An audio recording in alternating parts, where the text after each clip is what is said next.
இனிமே கண்ணை மூடிட்டு கடலை எண்ணெய் வாங்கலாம். ஏன்னா மந்த்ரா கடலை எண்ணெய் இதயத்தின் தயாரிப்பு. வறுக்க பொரிக்க ஏன் எல்லா சமையலுக்கும் மந்த்ரா தான். மந்த்ரா கடலை எண்ணெய், அபார ருசி, ஆரோக்கியமான உடல் நலம்.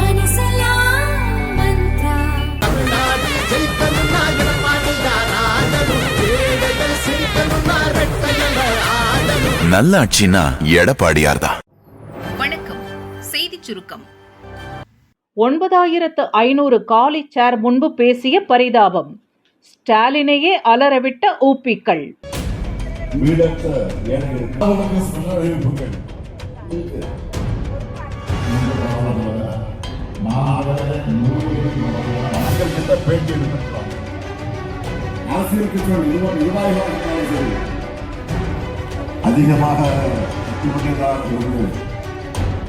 சிவகங்கை மாவட்டம் திருப்பத்தூரில் திமுக கூட்டணி சார்பில் பிரச்சார பொதுக்கூட்டம் நடந்தது. கூட்டணி வேட்பாளர்களை ஆதரித்து ஸ்டாலின் பேசினார். மொத்தம் 10,000 சேர்கள் போடப்பட்டிருந்தன. 6 மணியில் இருந்தே சேர்கள் நிரம்பி வழிய ஆரம்பித்தன. பலரும் இடம் கிடைக்காமல் வெளியே நின்றனர். இதெல்லாம் ஸ்டாலின் பேச ஆரம்பிக்கும் வரைதான். அவர் பேச ஆரம்பித்ததும் மொத்த காட்சிகளும் மாறின. சரியாக 7:30 மணிக்கு ஸ்டாலின் மேடை ஏறினார். 7:40க்கு பேச ஆரம்பித்தார். அப்போது அரங்கம் நிரம்பி வழிந்தது. என்ன நடந்ததோ ஏது நடந்ததோ தெரியவில்லை. ஸ்டாலின் பேச ஆரம்பித்த 5வது நிமிடத்தில் இருந்து உடன்பிறப்புகளும் கூட்டணி கட்சியினரும் கொத்து கொத்தாக மைதானத்தை விட்டு கிளம்ப ஆரம்பித்தனர். ஸ்டாலின் பேசி முடிப்பதற்குள் மொத்த கூட்டமும் பறந்து விட்டது. 10,000 சேரில் வெறும் 500 சேரில் மட்டுமே ஆட்கள் இருந்தனர். மற்றபடி 9,500 சேர்கள் வரை காலியாகின. தான் பேசும்போது கட்சியினர் கொத்து கொத்தாக வெளியேறியதால் ஸ்டாலின் அதிர்ச்சி அடைந்தார். 35 நிமிடத்தில் உரையை முடித்தார். காலி சேர்கள் பறந்து விரிந்து கிடக்க ஸ்டாலின் ஆவேசமாக பேசும் காட்சிகள் வெளியாகி இப்போது அதிர வைத்துள்ளன.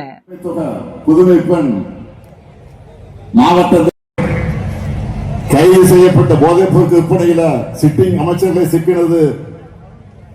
இப்படி அதிமுக ஆட்சி அலங்கோலங்கள் அரசே குற்றவாளி கூண்டல் இருக்கும் மோசமான பாஜக மாநிலம் நடந்துட்டு இருக்கு.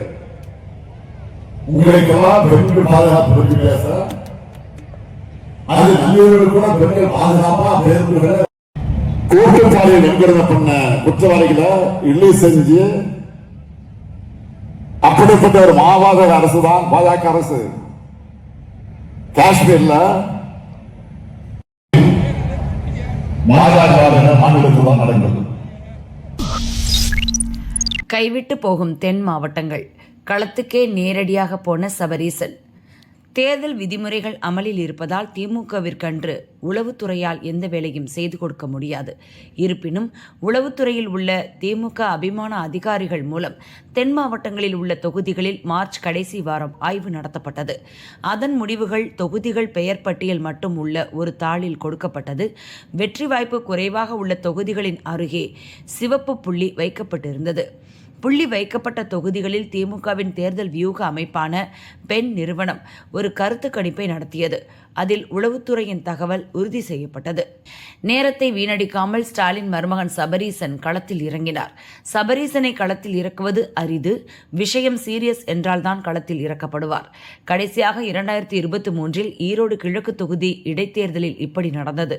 கூட்டணி கட்சியான காங்கிரஸைச் சேர்ந்த EVKS இளங்கோவனை வெல்ல வைக்க முதலியார் ஓட்டுகளை திரட்டுவதற்காக பணியாற்றினார். அதேபோல் இப்போது தென் மாவட்டங்களுக்கு நேரடியாக சென்றுள்ளார். மாவட்ட அளவிலான கட்சி நிர்வாகிகள் மத்தியில் அறிமுகமானதும் அவர்களிடம் வியூகம் பற்றி பேசியதும் இதுவே முதல் முறை என திமுகவினர் கூறுகின்றனர்.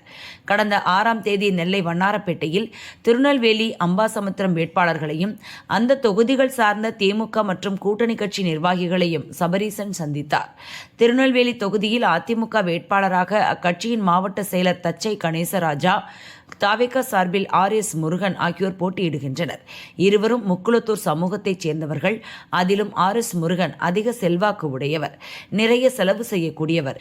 எனவே அந்த சமூக ஓட்டுகள் நமக்கு வருவது கடினம். தேர்தல் செலவுகளையும் அவ்விருவரும் அதிகமாக செய்ய வாய்ப்பு உள்ளது. இதர சமூக ஓட்டுகளை நாம் முழுமையாக பெற்றால்தான் வெற்றி பெற முடியும். நெல்லை மாநகராட்சியில் திமுக மேயர் சரவணனால் ஏற்பட்ட குளறுபடியால் 13 வார்டுகள் நமக்கு எதிராக உள்ளன. இந்த பிரச்சனைகளை சரி செய்ய நாம் கூடுதல் செலவு செய்தாக வேண்டும் என்று சபரீசன் பேசியதாக கூறப்படுகிறது. அம்பாசமுத்திரம் தொகுதியில் நாடார் ஓட்டுகள் சரிபாதியாக இருந்தாலும் அந்த சமூக வேட்பாளர்கள் வெற்றி பெற்று பல தேர்தல்கள் ஆகிவிட்டன. அங்கு திமுக கூட்டணி சார்பில் நாடார் சமூகத்தைச் சேர்ந்த VP துரை காங்கிரஸ் வேட்பாளர், அதிமுக வேட்பாளர் இசக்கி சுப்பையா முக்குளத்தூர் சமூகத்தைச் சேர்ந்தவர். அவர் வெற்றி பெற எந்த எல்லைக்கும் சென்று செலவு செய்வார். கிராமங்கள் நமக்கு சாதகமாக இருந்தாலும் வீரவநல்லூர், சேரன் மகாதேவி உள்ளிட்ட பேரூராட்சிகள் திமுக கூட்டணிக்கு சாதகமாக இல்லை.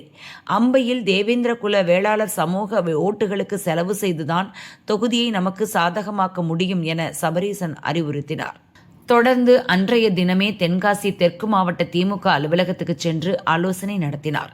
அந்த தொகுதிக்கு உட்பட்ட கீழப்பாவூர் ஒன்றியம் திமுகவுக்கு சாதகமாக இல்லை என்று அறிந்து அங்கு நேரில் சென்று நிர்வாகிகளிடம் பேசினார். மேலும் குற்றாலம், வலசை, மத்தளம்பாறை, கீழப்பாவூரில் உள்ள அதிமுக நிர்வாகிகளில் திமுக பக்கம் யார் வருவார்கள், அவர்களை வசப்படுத்த என்ன செய்ய வேண்டும் என்று பட்டியல் தயாரித்து அனுப்பும்படி உத்தரவிட்டார். தொடர்ந்து 7ஆம் தேதி நாகர்கோவில் திமுக அலுவலகத்தில் கன்னியாகுமரி மாவட்டத்தில் திமுக போட்டியிடும் கன்னியாகுமரி மற்றும் நாகர்கோவில் தொகுதி நிர்வாகிகளிடம் சபரீசன் ஆலோசனை நடத்தினார். அங்கு பேசிய அவர், இந்த மாவட்டத்தில் 3 தொகுதிகளை காங்கிரசுக்கு ஒதுக்கியதால் நம் கட்சியினர் கோபமாக இருக்கலாம். ஆனால் நம்மை விட காங்கிரஸ் இங்கு பலமாக இருப்பதை ஒப்புக்கொள்ள வேண்டும். இந்த தேர்தலில் கன்னியாகுமரி மாவட்டத்தில் நாம் போட்டியிடும் 2 தொகுதிகளில் வெற்றி கிடைத்தால் அடுத்த தேர்தலில் அதிக தொகுதிகளில் நிற்க நானே ஏற்பாடு செய்கிறேன் என உறுதியளித்தார். அங்கிருந்து மீண்டும் திருநெல்வேலிக்கு வந்த சபரீசன் கட்டுமான நிறுவன அதிபர்கள் உள்ளிட்ட தொழில் பிரபலங்களையும் தன் வீட்டுக்கு வரவழைத்து ஆலோசனை நடத்தினார். அதையடுத்து 8ஆம் தேதி தூத்துக்குடி எட்டயபுரத்தில் முகாமிட்ட சபரீசன் கோவில்பட்டி, ஒட்டப்பிடாரம், விளாத்திகுளம், தூத்துக்குடி ஆகிய தொகுதி வேட்பாளர்கள் மற்றும் நிர்வாகிகளை சந்தித்தார். அப்போது விளாத்திகுளம் மாணவி பாலியல் வன்கொடுமை கொலை வழக்கு தொகுதிக்குள் பாதிப்பை ஏற்படுத்துவதாக தகவல் வருகிறது. அதை முன்பே சரி செய்திருக்க வேண்டும். அடுத்த சில நாட்களிலாவது சரி செய்யுங்கள் என கூறினார். அதோடு கோவில்பட்டி ரொம்பவே மோசமாக உள்ளது. கடம்பூர் ராஜுவுக்கு சாதகமாக நம் கட்சி ஆட்களே வேலை செய்கின்றனர். உங்களுக்கு என்ன தேவையோ அதை எங்களிடம் கேளுங்கள், செய்து கொடுக்கிறோம். இந்த தேர்தலில் வெற்றியை தேடித்தரும் ஒன்றிய செயலர்களுக்கு பெரிய எதிர்காலம் காத்திருக்கிறது என்று உற்சாகப்படுத்தினார். ஒட்டப்பிடாரம் தொகுதியில் தூத்துக்குடி தாலுகாவின் ஒரு பகுதியும் ஸ்ரீவைகுண்டம் தாலுகாவின் ஒரு பகுதியும் உள்ளன. அவற்றில் ஸ்ரீவைகுண்டம் பகுதி மிகவும் பலவீனமாக உள்ளதை சுட்டிக்காட்டி அதை சாதகமாக்க கூடுதலாக செலவு செய்ய உத்தரவிட்டார்.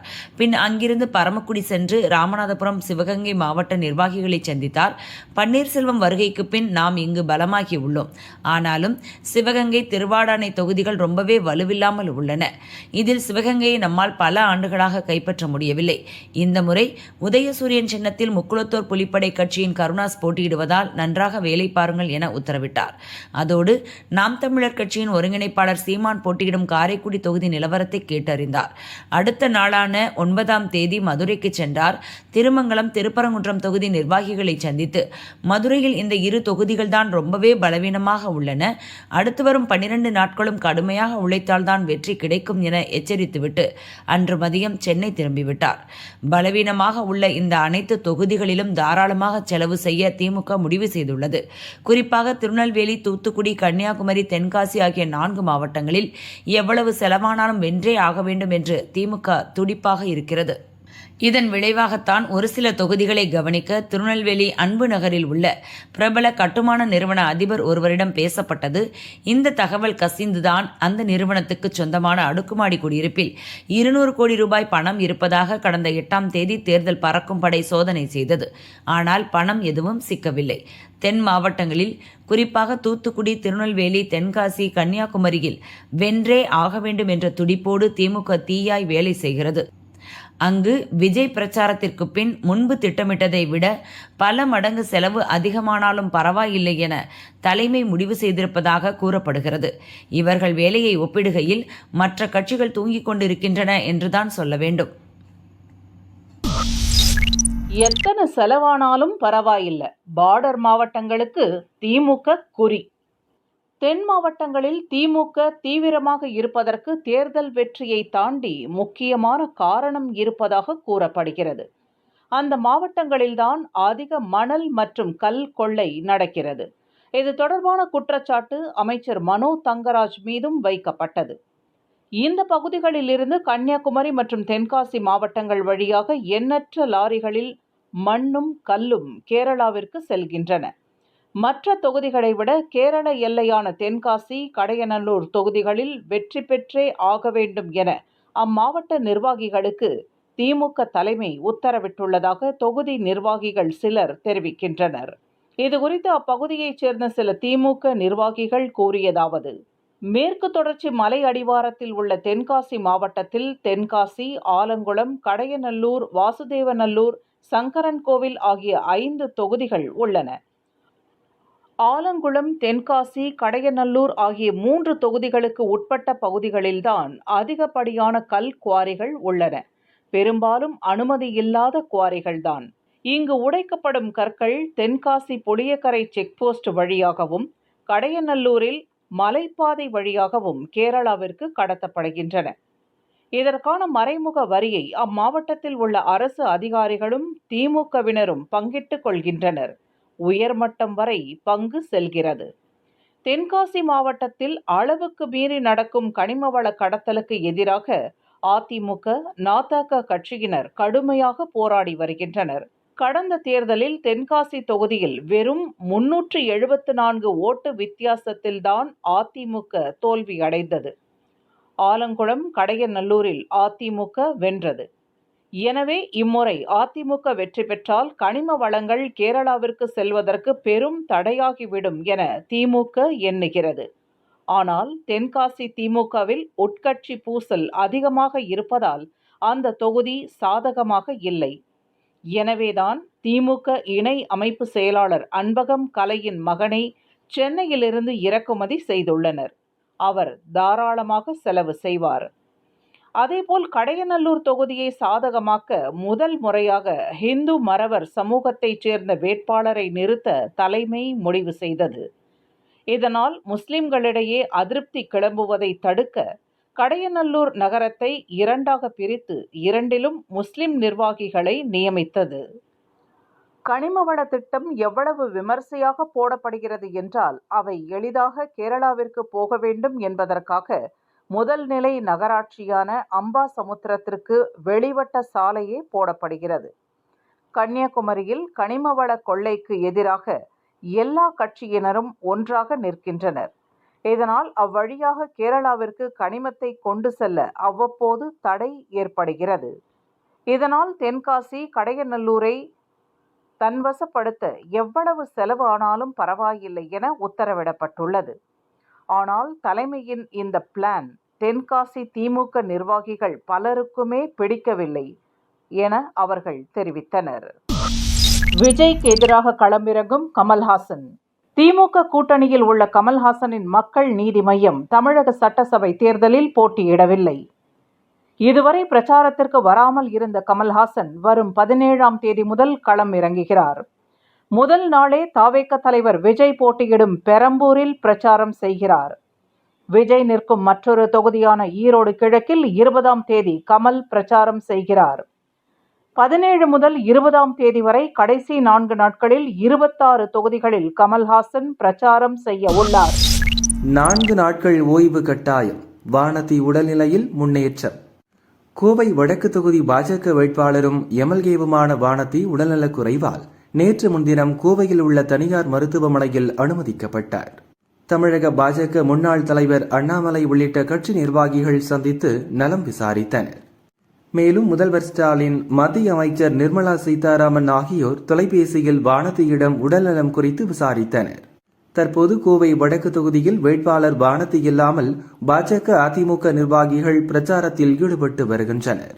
இந்நிலையில் வானதி உடல்நிலை குறித்து தனியார் மருத்துவமனை வெளியிட்ட அறிக்கை: வலது காலில் ஏற்பட்ட தொற்று காரணமாக ஏப்ரல் 10ஆம் தேதி பிற்பகல் 2:50 மணிக்கு மருத்துவமனையில் வானதி அனுமதிக்கப்பட்டார். அவருக்கு ஆன்டிபயாட்டிக் உள்ளிட்ட மருந்துகள் வாயிலாக சிகிச்சை அளிக்கப்பட்டது. 2 நாட்கள் ஓய்வெடுக்கவும் அறிவுறுத்தி இருந்தும் மருந்துகளால் ஏற்பட்ட ஒவ்வாமையால் கடந்த 10ஆம் தேதி இரவு தீவிர சிகிச்சை பிரிவுக்கு அவர் மாற்றப்பட்டார். தற்போது அவர் உடல்நலம் சீராக உள்ளது. அவர் முழுமையாக குணமடைய இன்னும் 3 முதல் 4 நாட்களுக்கு சிகிச்சை தேவைப்படுகிறது என அதில் கூறப்பட்டுள்ளது. திமுகவுக்கு ஆதரவாக செயல்பட்ட அதிகாரிகள் தூக்கி அடித்த ஆணையம். அதிமுக பொதுச் செயலர் பழனிசாமி போட்டியிடும் தொகுதியில் திமுக வேட்பாளர் தாக்கல் செய்த வேட்புமனுவில் சில பிரச்சினைகள் இருந்தன. அதை தள்ளுபடி செய்ய வேண்டும் என அதிமுக கோரிக்கை வைத்தது. அதிமுகவில் இருந்து திமுகவுக்கு தாவி இப்போது எம்பியாக இருப்பவரும் பரிசீலனையின் போது இருந்துள்ளார். 2 கழகங்களுக்கிடையே விவாதம் காரசாரமாக மாற உடனே மேலதிகாரிகள் வந்தனர். சென்னையில் உள்ள தேர்தல் அதிகாரிக்கும் போன் பறந்தது. இதற்கிடையே தலைமை செயலர் போன் வேறு வந்துள்ளது. இதையடுத்து திமுக வேட்பாளரின் மனு ஏற்கப்பட்டதாக அறிவிக்கப்பட்டது. இதேபோல வேறு சில இடங்களிலும் பிரச்சினை வந்துள்ளது. ஆனால் இந்த அனைத்து இடங்களிலும் திமுகவுக்கு சாதகமாகவே அதிகாரிகள் செயல்பட்டதாக கூறப்படுகிறது. இப்படி 20க்கும் மேற்பட்ட புகார்கள் தலைமை தேர்தல் கமிஷனருக்கு அனுப்பப்பட்டது. தவிர போன் மூலமும் பல புகார்கள் சென்றுள்ளன. திமுக ஆதரவு அதிகாரிகள் சட்டத்தை மதிக்காமல் தங்கள் இஷ்டத்துக்கு செயல்படுகின்றனர். தமிழகத்தில் தேர்தல் எப்படி நேர்மையாக நடக்கும் என அதிமுக, பாஜக உள்ளிட்ட எதிர்க்கட்சிகள் புகார் தெரிவித்திருந்தன. இதையடுத்து அவசரமாக தலைமை தேர்தல் கமிஷனரும் மற்ற 2 கமிஷனர்களும் இரவு ஆலோசனை நடத்தினர். தமிழகத்திலிருந்து IAS அதிகாரிகள் பட்டியலை அனுப்பும்படி மாநில தலைமை தேர்தல் அதிகாரிக்கு உத்தரவு பிறப்பிக்கப்பட்டது. அவர் அனுப்பிய பட்டியலிலிருந்து 1990 பேட்ச் IAS அதிகாரி சாய்குமார் தலைமை செயலராக நியமிக்கப்பட்டு முருகானந்தம் மாற்றப்பட்டார். தவிர தேர்தல் தொடர்பான எந்த ஒரு பதவியிலும் முருகானந்தம் நியமிக்கப்படக்கூடாது என்றும் கமிஷன் உத்தரவிட்டுள்ளது. தமிழக DGPயாக இருந்த வெங்கட்ராமன் மாற்றப்பட்டு சந்தீப் ராய் ரத்தோ நியமிக்கப்பட்டுள்ள நிலையில் சென்னை போலீஸ் கமிஷனர் அருணும் தேர்தல் கமிஷனால் மாற்றப்பட்டார். மேலும் சில அதிகாரிகள் மாற்றப்படுவர் என டெல்லி வட்டாரங்கள் தெரிவிக்கின்றன. கட்டுப்போட்டு நடிச்சாலும் ஓட்டு போட மாட்டாங்க.